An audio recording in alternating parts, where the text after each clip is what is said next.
Selamat siang, saudara yang kekasih, sahabat Gema Pengharapan TV yang berbahagia pada siang hari ini. Siang ini saya ingin berbicara tentang satu topik yang agak berbeda. Saya ingin berbicara tentang Alkitab ditinjau dari sisi kehidupan sehat secara badani. Judul pembahasan saya adalah Sehat Itu Pilihan. Saudara yang kekasih, Alkitab di tangan kita ini, sebagai orang Kristen tentu kita memiliki kitab suci masing-masing yang kita percayai.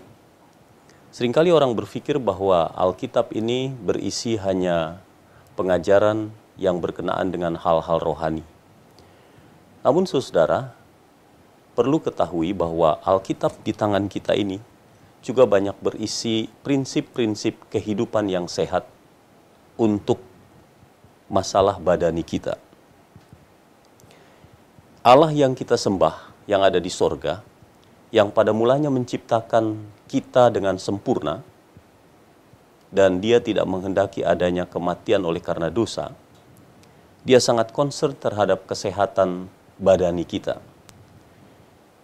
Itu sebabnya di dalam buku 3 Yohanes pasal yang pertama, ayat yang kedua, dikatakan oleh Yohanes yang kekasih, "Saudara-saudaraku yang kekasih, aku berdoa, semoga engkau baik-baik dan sehat-sehat saja dalam segala sesuatu, sama seperti jiwamu baik-baik saja." Ada banyak prinsip hidup sehat di dalam Alkitab yang kita percaya ini. Dan Alkitab ini menuntut agar kita mempelajarinya dan menghidupkannya. Itu sebabnya di dalam Wahyu pasal 1 ayat 3 dikatakan, "Berbahagialah orang yang membacakan." Siang ini saya membacakan isi firman Allah ini kepada pemirsa di rumah. Namun ayat ini juga katakan, "Dan mereka yang mendengarkan adalah orang yang berbahagia." Bukan hanya membaca, tapi juga mendengar. Saudara sedang mendengar pada siang hari ini. Namun ada bagian ketiga yang lebih penting daripada membacakan dan mendengarkan, yaitu yang menuruti apa yang tertulis di dalamnya. Sebab waktunya sudah sangat dekat. Jadi saudara yang kekasih, penting bagi kita juga untuk menuruti apa yang firman Allah katakan kepada kita. Para pakar ilmu kesehatan mengatakan bahwa sekarang ini istilah penyakit degeneratif. Apa itu penyakit degeneratif? Para pakar mengatakan bahwa penyakit degeneratif sekarang ini sudah tidak cocok lagi dipercayai, oleh karena penyakit degeneratif adalah penyakit yang timbul akibat usia yang semakin menua dari seseorang. Dan para pakar kesehatan berpendapat bahwa penyakit sebenarnya tidak harus datang kepada orang mengikuti usianya. Itu sebabnya bagi orang-orang muda pun penyakit degeneratif itu, jenis-jenis penyakit degeneratif itu bisa muncul dalam kehidupan mereka. Contoh dari penyakit degeneratif adalah semacam aterosklerosis atau penyempitan pembuluh darah, seperti yang mengakibatkan jantung koroner atau stroke, tekanan darah tinggi, kemudian penyakit kanker, penyakit diabetes, atau penyakit artritis. Ya, kemudian orang mengatakan kalau orang semakin tua pasti dia akan terkena penyakit encok atau rematik. Apakah penyakit-penyakit ini dikategorikan sebagai penyakit degeneratif? Itu sebabnya para pakar kesehatan mengatakan sekarang ini tidak cocok lagi orang menyebutkan adanya penyakit degeneratif. Penyakit yang mengikuti masa umur kita yang semakin menua. Yang ada adalah bahwa penyebab dari penyakit itu adalah pilihan dalam hidup kita. Berkenaan dengan gaya hidup atau lifestyle. Itu adalah pilihan, saudara. Itu sebabnya ada pepatah mengatakan, kalau banyak orang yang sekarang ini sedang menggali kuburannya sendiri dengan sendok dan garpu di meja makannya. berarti penyakit itu muncul bukan oleh akibat usia yang semakin menua. Boleh jadi usia kita semakin menua tapi kondisi badan kita jaga kesehatannya, maka tidak mungkin muncul penyakit-penyakit yang disebut degeneratif ini. Itu adalah pilihan, saudara. Ada pepatah mengatakan, you are what you eat. Kamu adalah apa yang kamu makan. Kalau dibuat garis lebih jauh lagi, kamu adalah apa yang kamu minum. Kamu adalah apa yang kamu pikirkan. Kamu adalah apa yang kamu katakan atau ucapkan. Maka ada orang mengatakan mulutmu adalah harimaumu. Kita membuat pilihan-pilihan dalam hidup kita sendiri sebenarnya. Tidak ada penyakit itu muncul dengan tiba-tiba, tapi itu diakibatkan pilihan kita yang salah. Kebiasaan-kebiasaan kita yang salah. Begitu juga dengan hal-hal rohani, hal-hal mental, hal-hal sosial yang salah, mengakibatkan efek di kemudian hari yang buruk atau yang baik terhadap kehidupan kita. Jadi kesimpulannya, hidup adalah sebuah pilihan. Hidup itu bukan sebuah kebetulan. Itu sebabnya di Taman Eden, pada waktu Tuhan menciptakan Adam dan Hawa mula-mula, Dia menciptakannya dengan sempurna, tidak berdosa, tapi di tengah-tengah taman itu Dia menempatkan sebuah pohon yang disebut pohon pengetahuan baik dan jahat. Tuhan katakan, Adam dan Hawa tidak boleh mendekati pohon tersebut, tidak boleh mengambil atau memetik buahnya dan memakannya, karena pada saat dia mendekati pohon itu, memetik buahnya dan memakannya, maka pada hari itu juga dia akan mati. Dan itu adalah pilihan, saudara.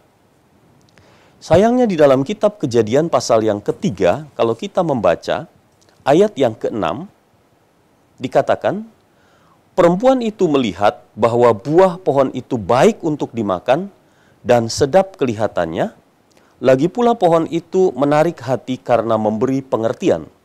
Lalu ia mengambil dari buahnya dan dimakannya, dan diberikannya juga kepada suaminya yang bersama-sama dengan dia, dan suaminya pun memakannya.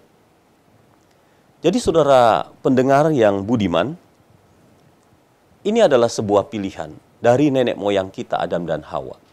Akibat pilihan yang salah tersebut, pilihan yang bertentangan dengan perintah dari firman Allah, maka akibatnya adalah keturunan Adam dan Hawa sampai pada hari ini hidup di dalam dosa dan kesalahan. Hidup di dalam kelemahan-kelemahan akibat dosa. Bahkan bukan hanya penyakit, tetapi juga kematian menjadi bagian hidup kita. Jadi kalau kita tahu bahwa sejak Tuhan menciptakan manusia yang pertama Adam dan Hawa di Taman Eden, Dia menciptakan dengan pilihan-pilihan, kebebasan untuk menetapkan pilihan, maka sampai pada hari ini juga, apapun yang kita lakukan, apapun yang kita buat dalam kehidupan kita, semua itu tidak lepas daripada pilihan kita. Saudara pemirsa yang berbahagia, para sahabat pendengar Gema Pengharapan, di dalam 1 Korintus pasal yang ke-10 ayat 31, Rasul Paulus menuliskan bagian yang penting untuk kita simak pada saat ini. Di dalam ayat yang ke-31 dari 1 Korintus pasal yang ke-10 dikatakan, Aku menjawab, jika engkau makan, atau jika engkau minum, atau jika engkau melakukan sesuatu yang lain, lakukanlah semuanya itu untuk kemuliaan Allah. Dan itu adalah pilihan.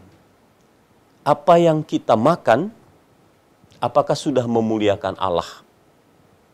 Kita makan untuk hidup, bukan hidup untuk makan. Artinya bahwa kita hidup ini tidak seharusnya mengutamakan kegelojohan atau hawa nafsu, mengandalkan selera kita. Tapi kita harus menetapkan pilihan-pilihan. Apakah makanan yang kita makan dan masukkan ke dalam mulut kita lalu masuk ke dalam perut kita, itu pilihan yang tepat. Pilihan yang menyehatkan tubuh kita sebagai bait Roh Kudus Tuhan atau tidak. Begitu juga minuman yang kita minum. Itu adalah pilihan kita. Atau segala sesuatu yang lain yang dimaksudkan di sini adalah tindakan, tingkah laku kita dan sebagainya. Semuanya kuncinya adalah apakah semua itu memuliakan Allah. Kalau seandainya kita berpola kepada itu, maka sudah pasti pilihan kita benar, saudara. Yesus adalah contoh sejati dalam kehidupan rohani kita. Tapi juga dia sudah memberikan contoh kepada kita dalam perkara-perkara kesehatan badani. Di dalam Matius pasal 4, diceritakan tentang Yesus yang berpuasa selama 40 hari, 40 malam. Satu kali setelah dia berpuasa 40 hari, dia lapar. Di dalam ayat yang kedua sampai keempat mengatakan, dan setelah berpuasa 40 hari, 40 malam, akhirnya laparlah Yesus.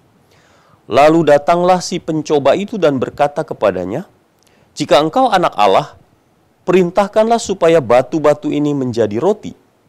Tetapi Yesus menjawab, ada tertulis, manusia hidup bukan dari roti saja, tapi dari setiap firman yang keluar dari mulut Allah.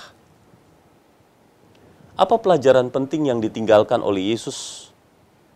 Contoh sejati kita pada siang hari ini tentang pertarakan, pengendalian diri.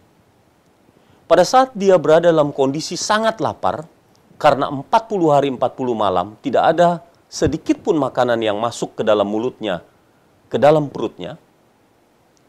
Lalu tiba-tiba datang iblis untuk mencobai dia, agar menjadikan batu di sekitar tempat dia berada menjadi roti. Apakah hal itu susah atau sulit bagi Kristus untuk dia lakukan? Sebenarnya tidak. Sudah banyak contoh dalam kehidupan Yesus bagaimana dia membuat banyak mukjizat. Kepada 5.000 orang, dia memberi makan dari 5 roti dan 2 ikan. Kepada 4.000 orang dia memberi makan yang sama. Kemudian orang yang sakit dalam berbagai hal dia bisa sembuhkan. Bahkan orang yang mati dia bangkitkan. Tidaklah terlalu sulit bagi Yesus untuk menjadikan batu di sekitarnya itu untuk menjadi roti karena dia lapar. Tapi dia bisa mengendalikan dirinya karena dia tahu siapa yang datang kepada dia untuk apa? Untuk mencobai dia dan menjatuhkan dia ke dalam dosa. Dia tidak mau dikendalikan seleranya oleh pilihan yang salah. Itu sebabnya dia katakan bahwa manusia itu hidup bukan hanya dari roti saja. Bisakah kita bersikap seperti Kristus?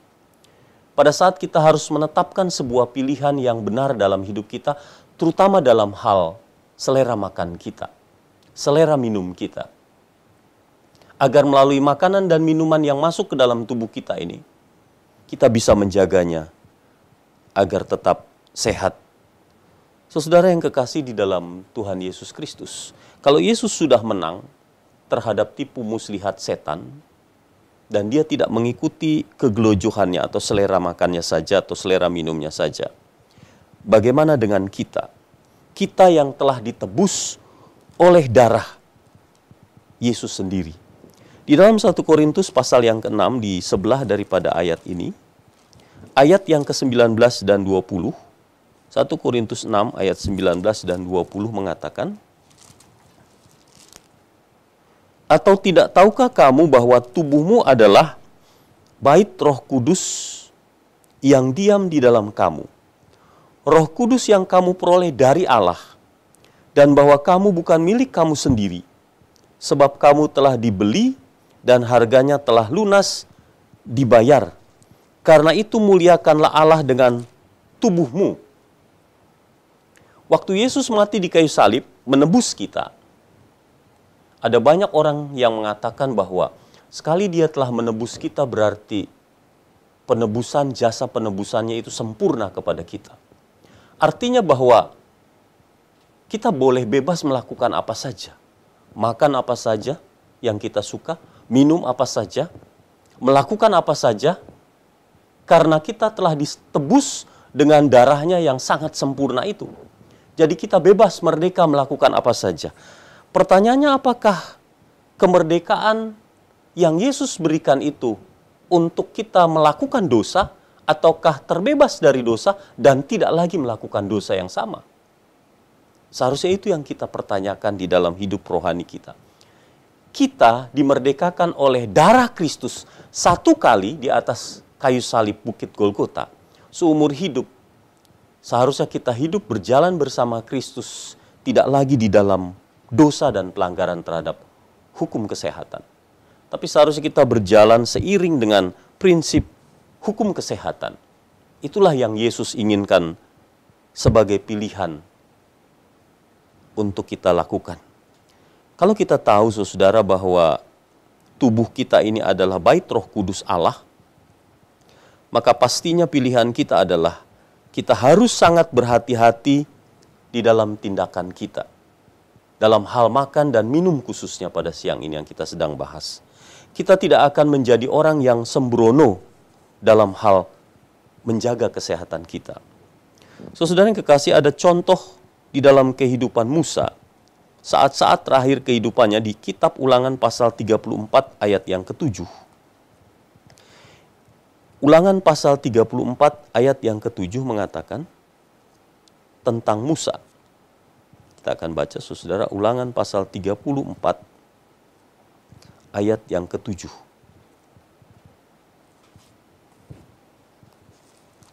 Firman Tuhan mengatakan demikian.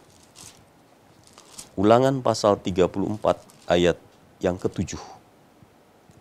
Musa berumur 120 tahun. Sudah lanjut. Ketika dia mati, matanya belum rabun dan kekuatannya belum hilang. Ini ada ayat yang sangat penting untuk kita renungkan berkenaan dengan kondisi fisik dari Musa yang begitu fit. Walaupun umurnya 120 tahun, kalau kita di zaman ini mungkin tidak akan sampai kepada usia ini. Kalaupun sampai, di usia 70 atau 80 tahun mungkin kita sudah pikun. Mata kita sudah katarak, tidak bisa melihat. Atau glukoma, mengalami kebutaan.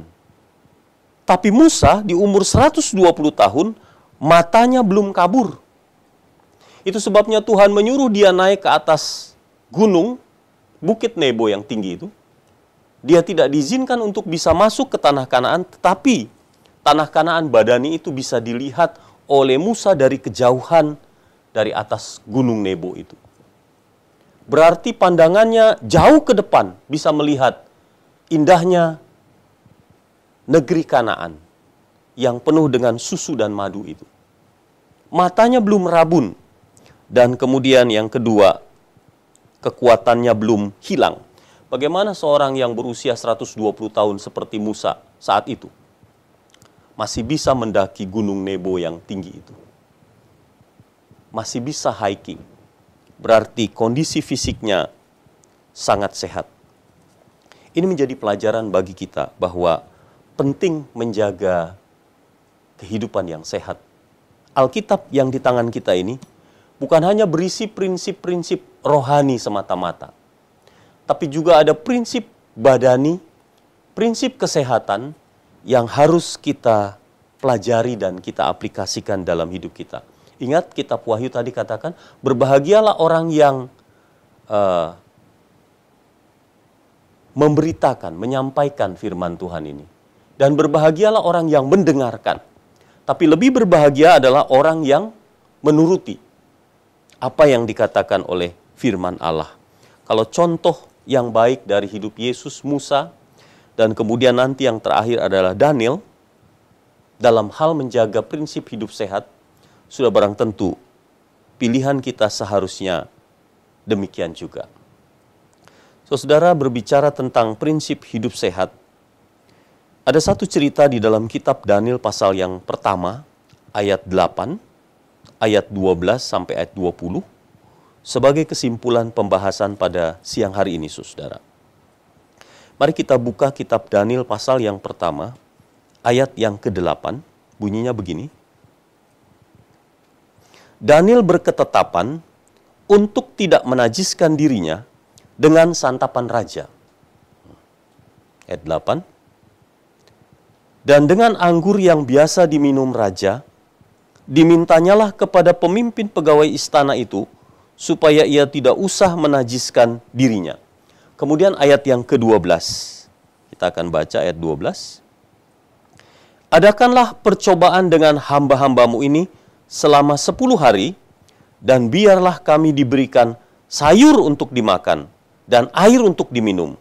Sesudah itu bandingkanlah perawakan kami dengan perawakan orang-orang muda yang makan dari santapan raja, kemudian perlakukanlah hamba-hambamu ini sesuai dengan pendapatmu. Didengarkannyalah permintaan mereka itu, lalu diadakanlah percobaan dengan mereka selama 10 hari. Setelah lewat 10 hari, ternyata perawakan mereka, maksudnya Daniel dan kawan-kawannya ini, yang hidupnya bertarak, lebih baik dan mereka kelihatan lebih gemuk daripada semua orang muda yang telah makan dari santapan raja. Kemudian penjenang itu selalu mengambil makanan mereka dan anggur yang harus mereka minum, lalu memberikannya sayuran kepada mereka. Kepada keempat orang muda itu Allah memberikan pengetahuan dan kepandaian tentang berbagai-bagai tulisan dan hikmat, sedang Daniel juga mempunyai pengertian tentang berbagai-bagai penglihatan dan mimpi. Kemudian ayat yang ke-20 saya akan bacakan. Dalam tiap-tiap hal yang memerlukan kebijaksanaan dan pengertian yang ditanyakan raja kepada mereka, didapatinya bahwa mereka 10 kali lebih cerdas daripada semua orang berilmu dan semua ahli jampi di seluruh kerajaannya. Saudara pendengar yang kekasih, sahabat Gema Pengharapan, kesimpulan daripada pembahasan firman Tuhan siang ini adalah bahwa Daniel, orang muda yang sudah memberikan contoh kepada kita. Apakah kita juga rindu memiliki pilihan-pilihan yang tepat dalam hidup kita? Kalau Daniel yang hidup pada waktu itu di tengah-tengah kerajaan Babylon yang kafir, yang tidak percaya kepada Allah Yahweh, yang tidak menghidupkan pola kehidupan sehat seperti yang diajarkan oleh Allah Yahweh kepada orang Ibrani, kepada Daniel dan kawan-kawannya. Pada saat dia dipaksa untuk memakan makanan, meminum minuman yang biasa digunakan atau dikonsumsi oleh orang-orang Babylon yang tidak percaya kepada Tuhan Allah Yahweh, yang tidak mengikuti prinsip-prinsip hidup sehat dari Allah Yahweh itu, Daniel memilih untuk tidak melakukan itu. Daniel, Sadrak, Mesak, dan Abednego dengan bijaksana menetapkan pilihan dalam hidupnya bahwa apa yang diperintahkan oleh Tuhan itu saja yang mereka akan lakukan.